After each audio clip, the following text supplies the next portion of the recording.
जी अस्सलाम वालेकुम, की हाल है जनाब सब दोस्तों का। उम्मीद करना तुसी सारे बिल्कुल ठीक होवोगे और मैं भी अल्लाह दे फजलो करम नाल बिल्कुल ठीक ठाक हाँ। और अज एक और नवा वीडियो लैके तुहाडी खिदमत च हाज़र होया। तो अज का वीडियो जनाब कोई इस तरह के मैनू अच्छा तो नहीं लग रहा कि बनांदिया होया, बहरहाल तुहाडे दोस्तां नाल कोई हकीकत शेयर भी करनी पैंदी है कि इस बारी पाकिस्तान गए हाँ कितने जलील होए हाँ। अगे भी मैं काफ़ी वीडियो जिक्र कर चुकिया, बहरहाल मौका नहीं सी मिल रहा कि तुहाडे नाल तफसीलन गल करन दा। अच्छा यूसुफ नू जनाब मेरी बड़े चावां नाल ते खुशियां नाल लैके गए हाँ पाकिस्तान। ते सर्दियां दा मौसम सी, बहुत ज़्यादा सर्दी सी। मन्निया कि बच्चा बाहर पैदा होया है, आबो हवा का फर्क होंदा है, काफ़ी सारिया चीज़ों का। तो माशाल्लाह साढ़े पाकिस्तान के डॉक्टर भी पढ़े लिखे ने, बाहर दे पढ़े ने, और मैं बड़ा हैरान होया बच्चों के मामले आके बिल्कुल जनाब मेरी जीरो ने, कोई डॉक्टर बिल्कुल जीरो ने। अल्लाह माफ़ करे, एक डॉक्टर को जाइदा सी, दूसरे को जाइदा सी, वो कहंदा तुसीं ओहदे कोल क्यों गए हो, ऐ ते दवाई चाहिदी नहीं। गुजरात शहर हजूर लाई दी कोठी कोले डॉक्टर सी, मैं ना नहीं लेना चाहता, ना ही किसी नू बदनाम करना चाहना। बहरहाल मैं कहना मेरे वीडियो एक बनाने नाल थोड़ा जिहा अगर कोई फ़र्क पै जाए तो मैनू बड़ी खुशी होगी। उधरों जनाब प्रिंस चौक उत्थे गए डॉक्टर कोले, बहुत यूसुफ उधर वेख ना बाऊ, तेरियां गल्लां करने पे जेड़ा पाकिस्तान गया कितने जलील होए हैं, और मैनू थोड़ा जिहा तफसीलन गल कर लैन देना।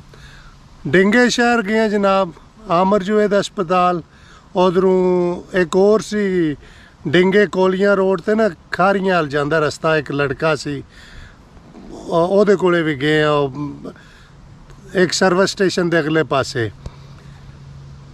ते 3 4 5 डॉक्टर कोई ऐसा छड्डिया नहीं कि जेड़ा साडा बच्चा जनाब मेरी आबो वाह कह लो। और भी एक दो फैमिली गए सी, कोई बाहर तो स्पेन तो सी, कोई इंग्लैंड तो, उन्होंने भी सेम सिचुएशन। ये नहीं मैं कह रहा कि साडा बच्चा बीमार हो गया तो मैं वीडियो बना रहा, मेरे सिर्फ बनाने का मकसद है गए हैं जनाब मेरी, तुहानू मैं स्टैप बाय स्टैप दसना, तुहानू समझता हम नहीं कि साडा उत्थे निज़ाम कितना ख़राब है, मैडिकल स्टोर का कितना निज़ाम ख़राब है कि एक आम बंदा जिहड़ा है वो जाता है, उन्होंने पर्ची तक नहीं देंदे कि कंप्यूटर ख़राब है, पर्ची नहीं निकल सकती। ऐ सिर्फ तुहानू मैं एक हाईलाइट कर रहा, तफसीलन हूँ तुहानू दसना मैं जी करे बाबा।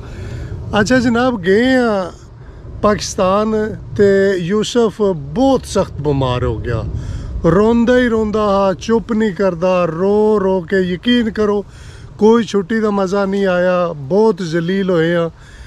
एक डॉक्टर को गए हैं, उन्हें जनाब आख्या हाँ जी ये बाहर के बच्चे इंज ही होंदा है, इन वज़न करो, ए लिख दो जी, ए टीके ने लवाओ इहदे, वो जनाब लवाए टीके। फिर यूसुफ उंजे, फिर जनाब हजूर लाई कोठी कोल गए हैं, माशाल्लाह बड़े अच्छे डॉक्टर सी, उन्होंने ये भी नहीं गवारा किया कि मैं बच्चे नू चैकअप कर ला अगे क्या है, हाँ जी इनू उतारो जी उत्थे वज़न करो जी, ए लिख दो जी, ए कोई 4 सिरप ने, 4 सिरप उन्हें 4-5 को डॉक्टर को गया, 16 सिरप दियाँ शीशियाँ सी जेड़ियाँ डिफरेंट ब्रांड दियाँ सी। और मैं हैरान हो गया वेख के कि ये तो मासूम बच्चा है, काश कोई वड्डा होंदा तो शायद मेरे ख्याल इतनियां नहीं सी लै सकदा वो भी। तो यूसुफ एक मिनट खलो ना। अच्छा मज़े की गल दूसरी तुहानू सुनाना कि जिस वेले गए ने डॉक्टर कोले, और नाल ही आए होंदे ने वो जेड़े बनांदे ने ना दवाइयां ये वो, उन्होंने लेबल फड़े ने, ते पिछे रश लगे है, कई रो रहे ने बच्चे, कई जनाब मेरी मावां कोले असीं जाना है, घर जाना है, चलीए, उन्होंने कोई परवाह नहीं, उन्होंने जनाब साइड ते करके भाई जी गल सीधी करा दा, पाकिस्तान डॉक्टरी महकमे च या और भी कोई वेख लो, उत्थे जिहदी सलाम दुआ जे ना उहदी वारी पहला आंदी जे। और रिजल्ट कढ़िया कि जाके असीं बड़े जलील होए हैं। ते भला वे को प्रिंस चौक ते वो डॉक्टर अच्छा सी कि बच्चा, मैं उन्होंने कहा रात दा रो रहा है, यार एमरजेंसी तो होनी चाहिए है ना, ਬੱਚੇ ਨੂੰ ਕਹਿ ਨਾਲ ਦਾ ਜਾ ਕੇ ਅਸੀਂ ਕਮ ਅਜ਼ ਕਮ ਕੋਈ ਮੈਡੀਸਨ ਦੇਗਾ ਤੇ ਚੁੱਪ ਕਰ ਜਾਏਗਾ। ਉਹ ਬਹੁਤ ਅੱਛਾ ਲੜਕਾ ਸੀ, ਉਹਨੇ ਕਿਹਾ ਜੀ ਕੋਈ ਨਹੀਂ ਮੈਂ ਤੁਹਾਨੂੰ ਅੱਗੇ ਕਰ ਦੇਣਾ। ਮੈਂ ਕਿਹਾ ਯਾਰ ਮੈਂ ਡਿਸਿਪਲਿਨ ਦੀ ਖਿਲਾਫ ਵਰਜ਼ੀ ਨਹੀਂ ਕਰ ਰਿਹਾ, ਮੈਂ ਰੂਲਸ ਮੇਰੇ ਤੋਂ ਜਿਹੜੇ ਪਹਿਲੇ ਨੇ ਨਾ ਉਹਨਾਂ ਨੂੰ ਮੈਂ ਉਹਨਾਂ ਦੀ ਇੱਜ਼ਤ ਕਰਨਾ, ਮੈਨੂੰ ਪਤਾ ਹੈ ਮੇਰਾ ਨੰਬਰ ਬਾਅਦ ਹੈ। ਬਹਰਹਾਲ ਮੈਂ ਕਿਹਾ ਇੱਕ ਐਮਰਜੈਂਸੀ ਵੀ ਹੁੰਦੀ ਹੈ ਨਾ, ਜਿਸ ਵੇਲੇ ਤੁਹਾਡਾ ਬੱਚਾ ਇੱਕ ਰਾਤ ਦਾ ਰੋ ਰਿਹਾ ਨਾ ਚੁੱਪ ਕਰ ਰਿਹਾ ਹੋਵੇ ਤੇ ਉਹਦਾ ਕਿ ਉਹ ਜਨਾਬ ਭਲਾ ਵੇ ਉਹਦਾ, ਉਹਨੇ ਜਨਾਬ ਮੇਰੀ ਕਿਹਾ ਕਿ ਠੀਕ ਹੈ ਜੀ ਆ ਜਾਓ ਤੁਸੀਂ, ਉਹਨੇ ਚੈੱਕਅਪ ਕੀਤਾ। ਔਰ ਅਗਲਾ ਪੁਆਇੰਟ ਤੁਸੀਂ ਸੁਣੋਗੇ ਨਾ, ਮੇਰੇ ਯਕੀਨ ਕਰੋ ਜਿਕਣ ਪੈਰਾਂ ਥੱਲੋਂ ਜ਼ਮੀਨ ਨਿਕਲ ਜਾਂਦੀ ਹੈ ਨਾ। ਇੰਜੈਕਸ਼ਨ ਸੀ 4, ਉਹਨਾਂ ਨੇ ਕਿਹਾ ਜੀ ਇਹ ਲਵਾਣੇ ਜੀ। ਮੈਂ ਕਿਹਾ ਯਾਰ ਇਹਨਾਂ ਦੀ ਸਿਰਿੰਜ ਵੇਖ, ਮੇਰੇ ਖਿਆਲ ਵਿੱਚ ਮੈਂ ਵੀ ਲਵਾਵਾਂਗਾ ਤੇ ਮੈਨੂੰ ਵੀ ਡਰ ਲੱਗੇਗਾ, ਉਹ ਮਾਸੂਮ ਬੱਚੇ। ਕਹਿੰਦੇ ਨੇ ਜੀ ਤੁਹਾਡੀ ਮਰਜ਼ੀ, ਅਗਰ ਲਵਾਣਾ ਜੇ ਠੀਕ ਹੈ, ਨਹੀਂ ਤੇ ਇਹਨੇ ਕੋਈ ਨਹੀਂ ਜੀ ਠੀਕ ਹੋਣਾ। ਕੀ ਕਰਦੇ ਹੋ ਕਿਕਣ ਆਖਦੇ ਨੇ ਮਰਤਾ ਕਿਆ ਨਾ ਕਰਤਾ, ਵਾ ਜਿਵੇਂ ਜਾਨ ਤੇ ਬਣੀ ਹੋਵੇ ਤਾਂ ਕਰਨਾ ਪੈਂਦਾ। ਮੈਂ ਕਿਹਾ ਯਾਰ ਲਾ, ਯਕੀਨ ਕਰੋ ਇਹੋ ਨਕਸ਼ਾ ਮੇਰੇ ਜ਼ਿਹਨ 'ਚ ਜਿਸ ਵੇਲੇ ਯੂਸਫ ਦੇ ਟੀਕਾ ਲਾਇਆ ਤੇ ਉਹ ਮੇਰੇ ਵੱਲੋਂ ਇੰਝ ਨਾ ਇਤਨੀ ਹਸਰਤ ਭਰੀ ਨਿਗਾਹਾਂ ਨਾਲ ਵੇਖ ਰਿਹਾ ਸੀ ਕਿ ਮੈਨੂੰ ਕਿੱਥੇ ਤੁਸੀਂ ਲਿਆ ਕੇ ਫਸਾਇਆ। ਤੇ ਖੈਰ ਉਹ ਲਵਾਇਆ ਉਹਦੇ ਕੋਲੋਂ ਤੇ ਫਿਰ ਜਨਾਬ ਉਹਨਾਂ ਕਿਹਾ ਕਿ ਇੱਕ ਦਿਨ ਛੱਡ ਕੇ ਫਿਰ ਲਵਾਉਣਾ। ਫਿਰ ਇੱਕ ਹੋਰ ਹਸਪੀਟਲ ਸੀ, ਅਸੀਂ ਉੱਥੇ ਨਹੀਂ ਸੀ ਜਾ ਸਕਦੇ ਗੁਜਰਾਤ, ਅਸੀਂ ਆਪਣੇ ਰਿਲੇਟਿਵ ਦੇ ਗਏ ਸੀ। ਅਸੀਂ ਆਖਿਆ ਤੂੰ ਚਲੋ ਇੰਜੈਕਸ਼ਨ ਹੀ ਲਵਾਉਣਾ। ਉਹਨਾਂ ਕੋਲ ਗਏ, ਉਹਨਾਂ ਆਖਿਆ ਜਨਾਬ ਤੁਸੀਂ ਕਿਹੜੇ ਇੰਜੈਕਸ਼ਨ ਲੈ ਲਏ ਨੇ, ਇਹ ਤੇ ਅਸੀਂ ਉਹਨਾਂ ਨੂੰ ਲਾਉਂਦੇ ਹਾਂ ਬੰਦਿਆਂ ਨੂੰ ਜਿਨ੍ਹਾਂ ਦੇ ਆਪਰੇਸ਼ਨ ਕਰੀਦੇ ਨੇ। ਤੇ ਉਹ ਮੈਨੂੰ ਬੜੀ ਹੈਰਾਨਗੀ ਹੋਈ ਯਾਰ। ਮੈਂ ਆਖਿਆ ਡਾਕਟਰ ਸਾਹਿਬ ਹੁਣ ਮੈਂ ਆਪ ਤੇ ਨਹੀਂ ਬਣਾਏ ਐ, ਡਾਕਟਰ ਦੀ ਹਦਾਇਤ ਦੇ ਮੁਤਾਬਕ ਹੀ ਲੈਣ। ਉਹ ਕਹਿੰਦਾ ਭਾਈ ਜੀ ਮੈਂ ਲਾ ਦੇਣਾ ਜੇ, ਪਰ ਲੈ ਇੰਜੈਕਸ਼ਨ ਜਿਹੜਾ ਜੇ ਨਾ ਇਹ ਇਹਦੇ ਵਾਸਤੇ ਹੁੰਦਾ ਜੀ। ਮੈਂ ਕਿਹਾ ਚਲੋ ਠੀਕ ਹੈ ਜੀ, ਬੜੀ ਅੱਛੀ ਗੱਲ ਹੈ। ਅੱਛਾ ਹੁਣ ਅੱਗੇ ਮਜ਼ੀਦ ਮੈਂ ਤੁਹਾਨੂੰ ਦੱਸਣਾ ਕਿਉਂਕਿ ਵੀਡੀਓ ਬਹੁਤ ਲੰਬਾ ਹੋ ਜਾਣਾ। ਯੂਸਫ ਇੱਕ ਦੋ ਗੱਲ ਕਰ ਲੈਣ ਦੇਣਾ ਬਾਬਾ ਨੂੰ। ਉਹ ਵੇਖ ਉਧਰ ਕੈਮਰੇ ਵੱਲ, ਉਹ ਤੋਂ ਬੱਦਲ ਵੇ ਨਾ ਕਿਕਣ ਬਣੇ ਨੇ। ਹਾਂ अच्छा जनाब, वीडियो में अगे कह रहे हैं बहुत लंबा हो जाना, अगर मैं तफसीलन चला गया ना। सेम रूटीन रही है और हूँ आ जाने जिस वेल तुसी डॉक्टर को चैकअप करा के पैसे देंदे हो।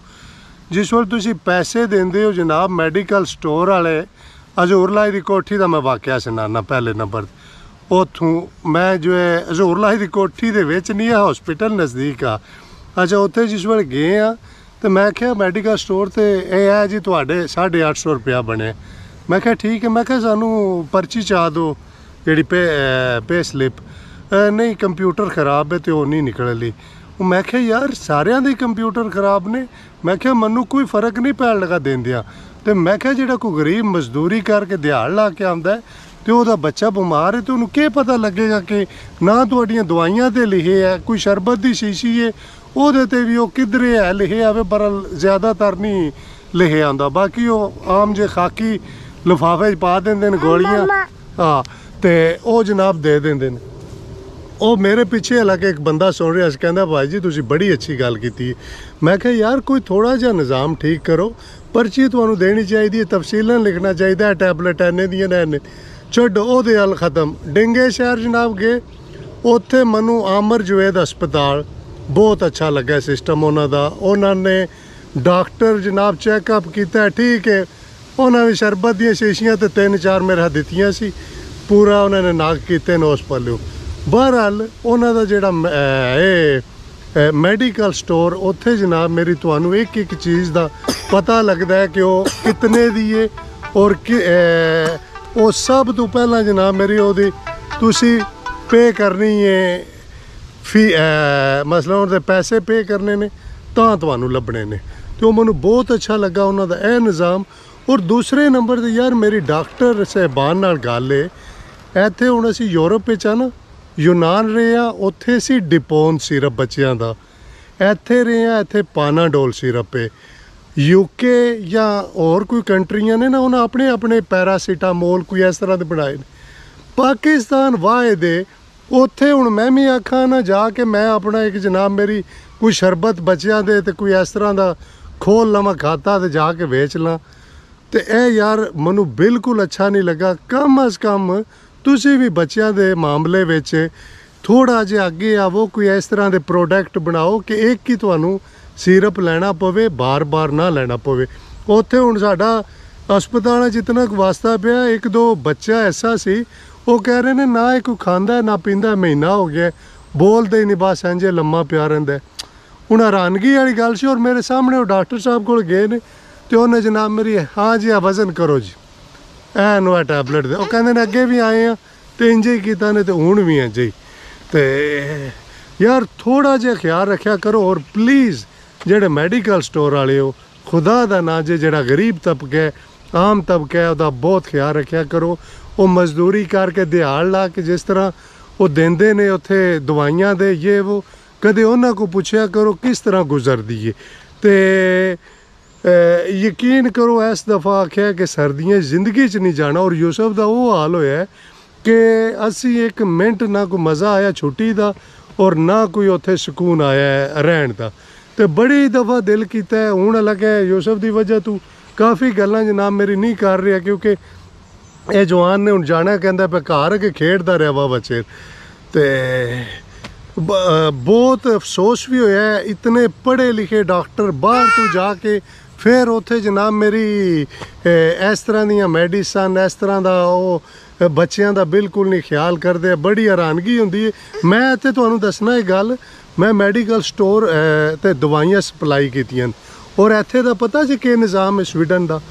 इत्थे दा निज़ाम है कि एक जगह तो सारियां मेडिसन जांदियां ने, सिर्फ एक जगह तो। कोई बंदा बाहरों आके नहीं आता मैं शरबत दी शीशियाँ बनाइया ने तो मैं बेचना चाहना, मैं रजिस्टर्ड करना चाहना, बिल्कुल नहीं। कोई बंदा नहीं जनाब मेरी आता। तो इस तरह ही निज़ाम उत्थे भी होना चाहिए।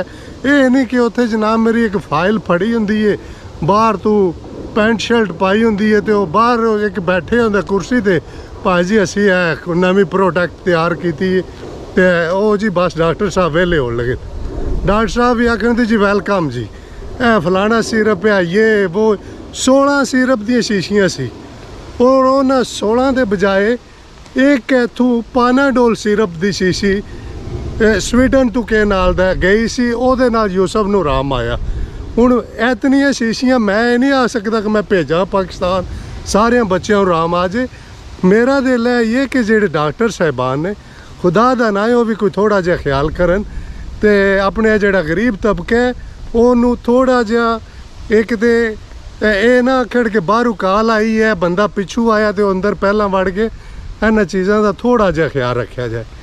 तो बहुत शुक्रिया जनाब, अगर कोई गलती हुई है तो माजरत चाहना, दुआवां याद रखियो।